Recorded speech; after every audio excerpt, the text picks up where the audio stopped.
un peu l'ordre dans cette surface de réparation marseillaise. Et cette fois-ci, le ballon est au fond pour le LOSC avec cette tête d'Adil Rami. Et l'ouverture du score pour les Lillois après un petit peu moins de 11 minutes. Et bien ça couvait, ça vient d'éclore. Ouais, malheureusement, c'est largement mérité. Malheureusement pour les Marseillais, superbe but et superbe coup franc de corner, pardon, de... Et encore une passe décisive de Bastos. Ah ouais, superbement fait de la part de Bastos. Regardez, qui lobe parfaitement. Je crois que c'est Camoré. Ah non, c'est Samassa au premier poteau et Zoubar qui sont lobés. Le mauvais timing de Zoubar et Rami qui est juste à la tombée de ce ballon. Ah, il est un peu court, Zoubar. Ensuite, Sana a beau s'agripper à Rami. Il est aujourd'hui milieu droit.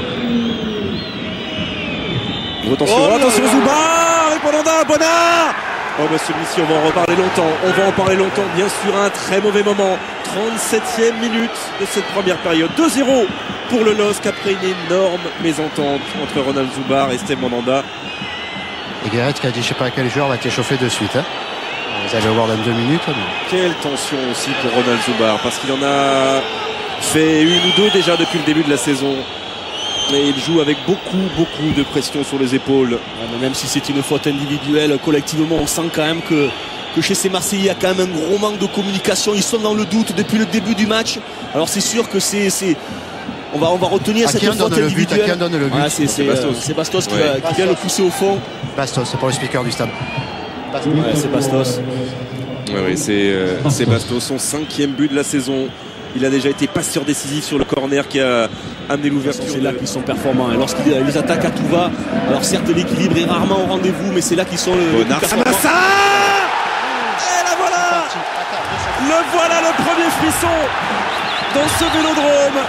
Le premier but pour Samassa avec son club, son nouveau club l'Olympique de Marseille. Marseille revient à 2-1 d'entrée.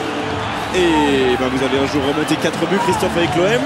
Il n'en reste plus qu'un. Ils n'ont plus que 2 buts à remonter, éventuellement 3 s'ils veulent emporter le match, parce que même un match nul serait une contre-performance pour les Marseillais.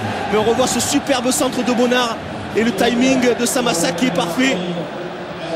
Il peut absolument rien faire de Buchy. Déjà, il a un déficit de taille et en plus l'impulsion de Samassa est parfaite. C'est vraiment le scénario idéal pour les Marseillais. On parlait d'une révolte dans cette première. Là, a priori, Ben Arfa va laisser Zenden s'en charger. C'est parti avec Zenden. Et là voilà, l'égalisation. Ben Arfa a fait la première différence.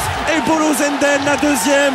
Dans le temps additionnel, Marseille recolle, prend un point et vient priver le LOSC d'une victoire qui lui semble promise. De partout. 46e, 92e. En général, ça marche toujours. Ça. Bravo, Paya. Ça marche toujours, ça. C'est terrible.